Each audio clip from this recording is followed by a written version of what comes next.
Hey guys, it is Tristan with NewsStand, and I want to talk about Dark Knight's Death Metal number 4, and I have not reviewed every single one of these. I haven't reviewed all of the tie-ins and everything included, so the story might not make some sense, but it does kind of feel like with this story, and with this one specifically, why I want to talk about it, is it feels like it went from a shift, right? There was this shift in the story that went from a nightmare dystopia to kind of a meta commentary on not only toxic fandoms, but DC Comics as a whole, the ever-evolving kind of tone within the comic book industry. So I think it's kind of, something worth raising the question. Also, I do believe that the Batman Who Laughs, Who's Changed Now, right? But I feel like he may be a play on Mary Sue trope, right? He may be a play on an overused trope by being the biggest Mary Sue of all. And you'll see what I mean by the end. All of this is included. It is absolutely insane comic book. It's fantastic. It's a recommend. But this one took it a little further and made it that much better, right? So I want to go through this, right? We start off, and I love these. I absolutely love these. Sgt Rock, specifically talking to us, right? He's talking to us as a reader, and he says, come here. You know that you're safe. Come here. Uncle Rock's gonna take care of you. I absolutely love it. And then, we realize that he's upside down, and we realize he's in the middle of a battle, right? I love this intro. I just gotta make sure. So he's like, come on, quit, Rock. Quit talking to ghosts. Well, we know he's talking to us, but even so, now, I am not going to go over everything that was in Trinity Crisis, Speed Metal, and Multiverse N. All of them are suggest. Speed Metal was fantastic. Joshua Williamson blows me away every time he picks up a pencil and writes a comic book. But basically, everything that needed to happen happened. They blew up what they needed to blow up, and now we are here. We are getting, just a little bit of a summary, right? And now we are back to just the, mostly what the story is going to contain is the Trinity. So we get Rock here. I love him. He's such a great addition to this character. Absolutely love it. I actually, Scott Snyder, I can't say enough good about his writing in this. Now, I wouldn't necessarily suggest American Vampire, but this has been fantastic. So let's start on Crisis on Infinite Earths.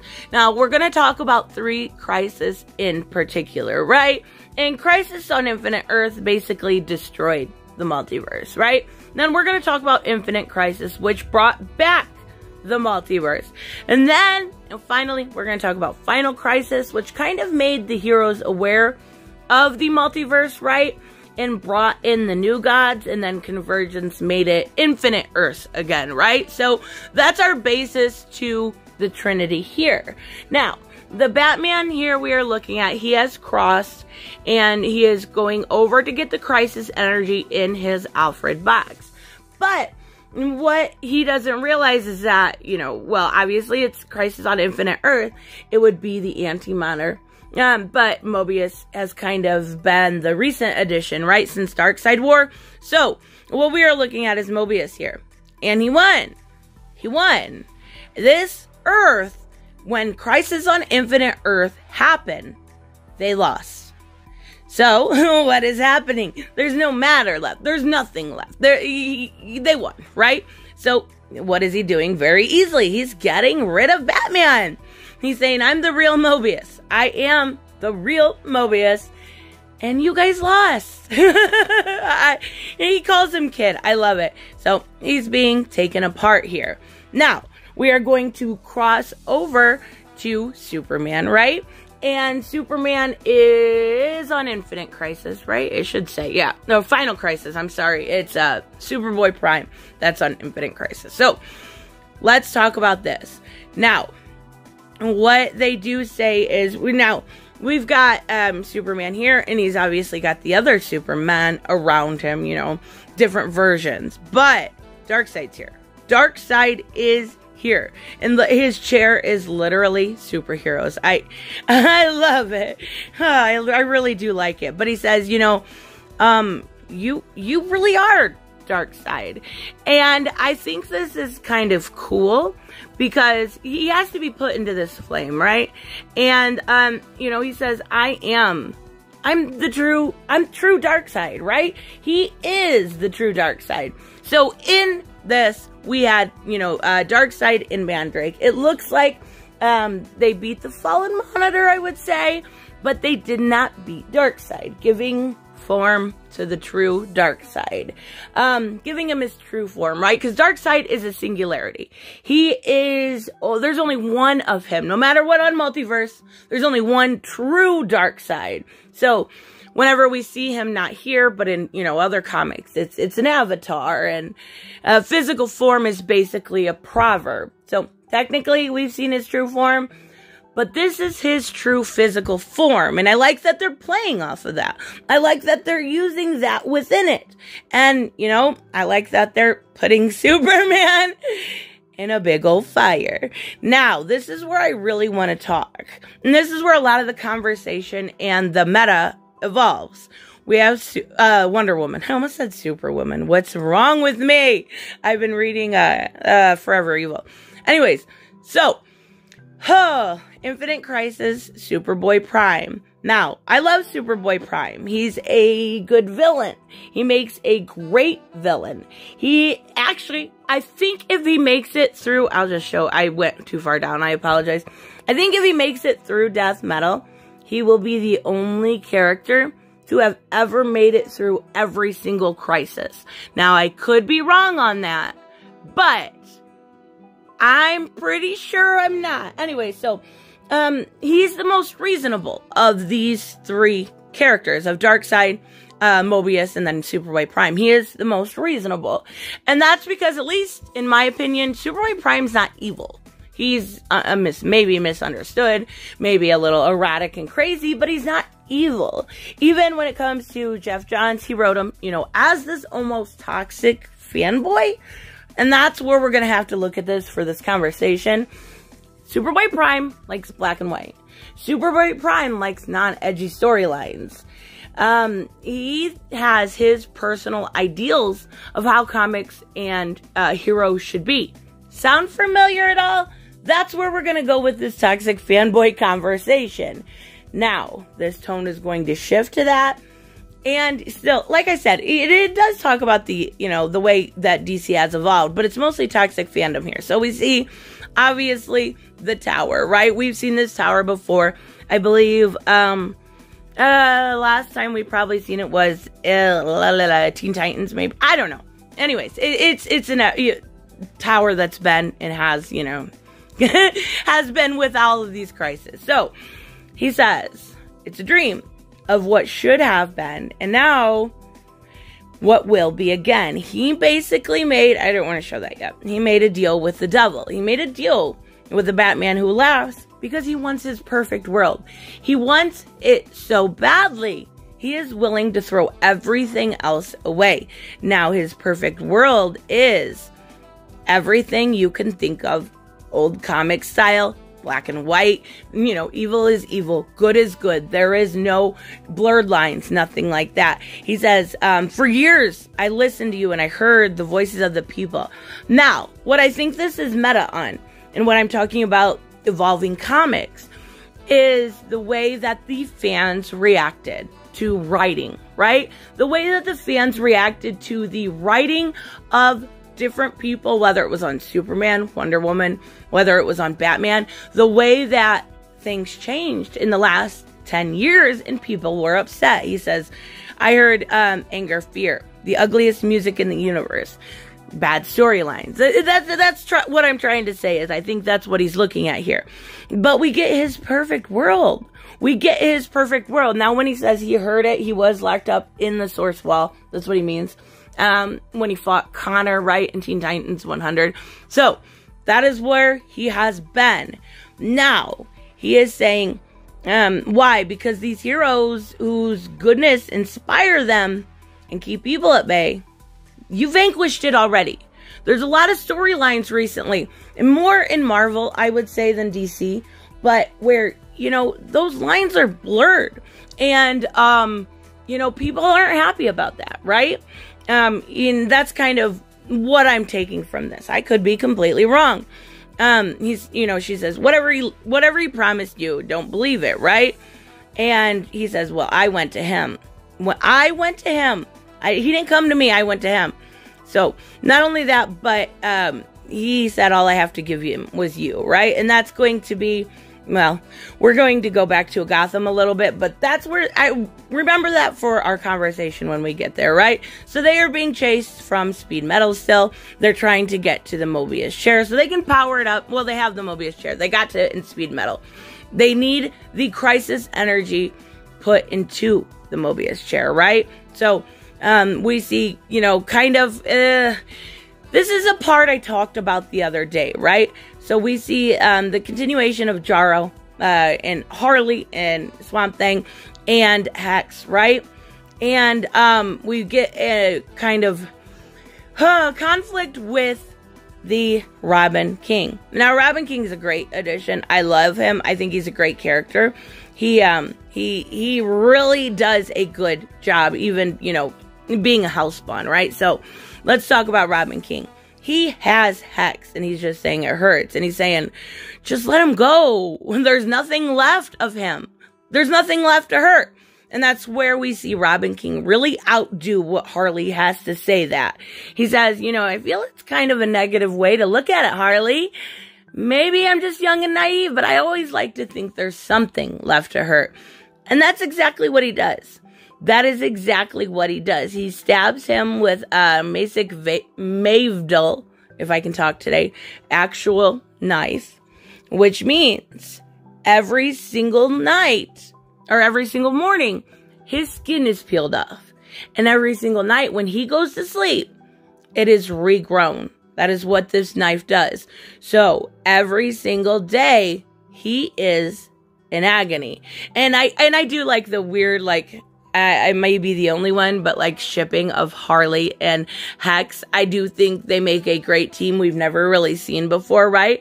But she's upset, obviously. And this is what I meant when I talked about it the other day. We talk about Harley, why she uses a mallet. And it's because, there's all these different versions, right? There's evil Robin, there's evil Batman. We've seen so many evil different versions, right? Why is there no evil, or, you know, Harley who laughs? Well, that's because a Harlequin is somebody that is beside the Joker. But, you know, her parents always knew that instead of a minion of the devil, that deep down, she is much more evil. We'll have to wait and see in future state, right? So, I don't know. I really like that play, though. So, let's get back to the toxic fandom thing. Because I think a lot of what Wonder Woman has to say is really relevant when it comes to this kind of line between fandoms, right? So, he's talking about, you know, the Alfred box, you know, if you empower that monster, what's going to happen, right? What I want to get to is the conversation here. He says, I'm saving you, saving it all. And he's not. He's not at all. He's not saving anybody. And we see the end basically here of, well, almost the end of the Alfred box. It's destroyed. Same thing with Superman. Alfred box destroyed. And now the antenna is ready in 30 seconds. Standing by for, you know, to send this energy to the Batman who laughs. And she says, look, I admit it, you're right. And now is where I'm going to annoyingly read you this.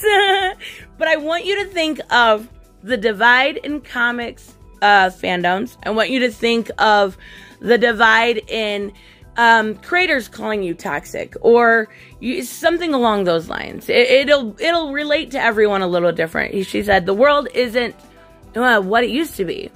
And that's because the only constant out there is change. To be alive is to be part of a connected system that is always changing. Matter is in constant motion. Life is cycling. It can be sad and hard. The answers, controlling it within the anti-life or destroying it with an anti-matter, the answer isn't to hold back change. We have to accept it. We have to engage it, while always staying true to ourselves. And there's been a lot of change when it comes to comic books. Now, if this is a Wonder Woman or a person saying this to a toxic fan, understand that's what I mean. We may be we may look different. The challenges we face may be darker, grittier. Talked about that earlier. But we're still hopeful. All of us. Please, please, da-da-da-da. Now, she paints him a picture. I want you to picture a multiverse where all worlds exist. An infinite multiverse. Each Earth unique, all connected. You can have a world like this, but it won't be alone or something built at the expense of others. That's my favorite line. Because what we're looking at in the future, and I think that's what this is setting up, is the ability for everybody to have comics they enjoy. If you want to read Bruce Wayne, you can. If you want to read very plain and simple, evil is evil, good is good, Wonder Woman, you can. If you want to read, a Black Green Lantern, you can. And I think that's what she's setting up here. There's room for it all. No one doesn't have to win over the other. We can all win together. I absolutely love it. That is what makes the multiverse so great. There is something for everybody to read that they like. That's the dream, right? Oh, I love it. So, we get a little bit of a fight here. I love this picture, right? That was my background for all week. I put it up and down on my phone, but it's really great. It's definitely different. I love it. So, we see everything falling apart. What's good in a world of hope if it is born of evil and death? You once shattered reality with one punch, right? We are going to go over stuff like that. But she's saying, you can stop this, right? You can stop this. Shatter this antenna. And we have a great fight. And she's just like, stop, right? They finally get, and they can't keep, the slashes can't keep going. That's it. This is the end of the line, right? This is the end of the line. And he says, you talk about an endless multiverse, but all of that means that another world could destroy ours, right? Because his original planet did get destroyed. So he's obviously a little worried about her promises. But that could happen. That could happen. We just don't know. It's a shot in the dark. And he goes to punch her. And I love that right there. I want to show that. Beautiful, beautiful, beautiful. Then we get the end here. And whatever happened in between, we have, a fully formed Batman. We have a fireless Superman. And Prime is coming back with them. She was able to tell this toxic fandom or this toxic fan.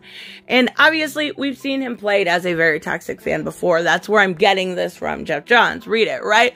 So we're seeing this. He's coming back with them. He's taking the step to believe and actually give it a chance. And maybe I'm looking too much into this, but I'm not the only one who's seeing the realities to toxic fandoms or to being this more meta on the way that the DC universe has been. This is definitely a play on toxic fandoms.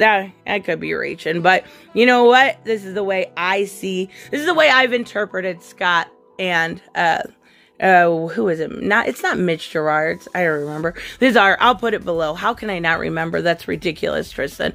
Anyway, so they are able to channel all of the crisis energy into the chair, and it didn't work. Imagine that. We're going to go back to that Mary Sue trope, right? Of course he rigged the chair. Because of course he did, right? He rigged the chair. Like, this is beyond human comprehension, this level of Mary Sue. This chair, you can't just go in and fiddle with it and change things. You can't just change the way that the chair works. That's not how it works. I think people are getting sick of this character. He was absolutely an amazing kind of introduction when he first appeared, right? But I honestly, it would have probably been better if the Joker killed him off when they first met. But even so, like, instead of every time you go into a storyline with the Batman who laughs, it's, aha, I knew you'd do that. I gotcha. I did this. I did that. That's why I feel like it's a play on Mary Sue trope. Again, I could be wrong. But when it keeps getting more and more and more absurd, you gotta kind of wonder if it's either a lazy writing or kind of a play on how everything is, you know, a Mary Sue nowadays, right? So, he fiddled with the Mobius chair, which can't even be touched. It never has been throughout the DC line, right? I don't know. Oh, okay, so that's over, right? So, I forgot. I gotta show you this. So we have now the last 52. So there's only 52 planets left in existence. And we'll kind of have to see how that plays out, right? I don't know. I could be wrong about my entire interpretation of this thing. But this read very different than the other stories. This read less of a nightmare storytelling and more of a commentary on life, on the division we see nowadays. It really did. So maybe I'm wrong. I don't know. We'll have to wait and see. I'm curious to see what you guys think, if I totally misinterpreted this. By the way, I cannot wait for Grifter. Cannot wait. I believe that's next week. Anyways, so let me know, of course, what you guys think. If you are even remotely interested in this book, or if you think I completely misinterpreted it, and a comic is just a comic is a comic. And why did I look that much into it? Let me know, of course, what you guys think. And I will see you in the next one. Bye-bye. Hey guys, I want to give a huge shout out to my Patreon and subscribe stars. You guys literally make this channel possible. Huge thank you to Cage the Mick, Robert Mick Twiz, Black Knight Fool, Brucey, Chris Z, David L, David Rafford, Jeffrey Allen Carnes, Mighty Balls, Mike Buckner, Maizen Barbosa, Ruskar, Ryan Decker, Robert Hoffman, and Doc Holliday. You guys are absolutely amazing, and thank you so much for all your support. Don't forget on the way out to like as always if you enjoy the content and hit subscribe. And I will see you in the next one. Bye-bye.